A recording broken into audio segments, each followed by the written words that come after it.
Hi hello வணக்கம் நண்பர்களே, welcome to uncle John show. நான் ஜான்சன். என்னடா இது எங்கள் வீட்டு சமையல் அறையில் நிற்கிறேன்னு பார்க்குறீங்களா? அதுக்கு ஒரு ரீசன் இருக்குங்க. ஏன்னா என் பொண்ணு இப்போ தான் காலேஜ்லேருந்து வந்தேன், 2வது பொண்ணு. அவங்களுக்கு பசிக்குது, நாங்கள் சாப்பாடு சாப்பிடுங்க அப்படின்னா சாப்பாடு சாப்பிட்றதுக்கு கூட ஏதாச்சும் சைட் டிஷ் வேணும் அப்படின்னு கேட்டாங்க. சரி, நான் ஒரு ஐடியா பண்ண ஏதாச்சும் ஒன்று பண்ணி கொடுக்கலாமே அப்படின்னு சொன்னேன். அதனால் நான் செலக்ட் பண்ணது தாங்க பாயில்டு ஃப்ரைட் எக்ஸ். ஓகேங்களா? அதை நான் இப்போ பண்ண போகிறேன். நீங்களும் உங்கள் வீட்டில் ட்ரை பண்ணி பாருங்கள். நல்லா இருந்துச்சுன்னா கண்டிப்பாக கமெண்ட் பண்ண மறக்காதீங்க. வாங்க நம்ம எப்படி பண்ணுறதுன்னு பார்க்கலாம். அதுக்கு முதல்ல ஒரு 4 முட்டையை எடுத்துக்கோங்க. தண்ணி மூழ்கிற அளவுக்கு அதில் போட்டு நல்லா வேக விடுங்க. முட்டையோட தோல் ஒட்டாமல் வரணும்னா அதுக்கு கொதி வரும்போது கொஞ்சம் உப்பை போட்டிங்கன்னா உரிக்கும் போது ரொம்ப ஈஸியாக இருக்குங்க. பாருங்கள், உரிக்கும் போது முட்டை கூட ஒட்டாமல் வருது பார்த்தீங்களா? ரொம்ப ஈஸியாக இருக்குங்க. இது போல் முட்டையை மஞ்சக்கரு வெள்ளைக்கரு ரெண்டும் தனித்தனியாக எடுத்து வச்சுக்கோங்க. ரொம்ப குளிருங்கிறதுனால எண்ணெயெல்லாம் உறைஞ்சி போயிருக்குங்க. வெங்காயம் கொஞ்சம் வதங்கினதும் கருவேப்பிலை போட்டுக்கோங்க.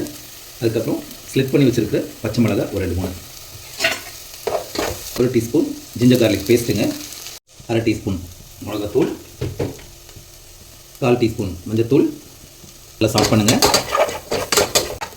இது இப்போ நல்லா பொரிஞ்ச உடனே நம்ம எடுத்து வச்சுருக்கிற முட்டை எல்லாத்தையும் அதில் சேர்த்துருங்க.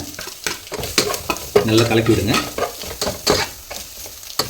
இப்போது கொஞ்சமாக மறுபடியும் மிளகாத்தூள் தூவிக்கோங்க. 1/2 டீஸ்பூன் தனியாத்தூள், உப்பு தேவையான அளவு, கொஞ்சமாக கஸ்தூரி மேத்தி எடுத்துக்கோங்க. கையில் எடுத்துகிட்டு அது கொஞ்சமாக கசக்கி தூவி விட்டுக்கோங்க. அவ்வளோதாங்க, அடுப்பு ஆஃப் பண்ணிடலாம். கொஞ்சமாக மல்லி இலை மேலே தூளாங்க.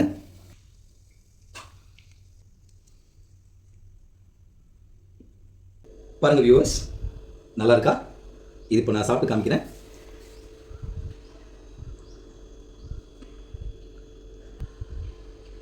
நான் நல்லா இருக்குன்னு தாங்க சொல்லுவேன். ஏன்னா நான் செஞ்சது இல்லையா? நீங்கள் உங்கள் வீட்டில் செஞ்சு பார்த்துட்டு எப்படி இருக்குன்னு சொல்லுங்கள், கமெண்ட் பண்ணுங்கள் மறக்காமல். இந்த வீடியோஸ் உங்களுக்கு பிடிச்சிருக்குன்னு நம்புகிறேன்.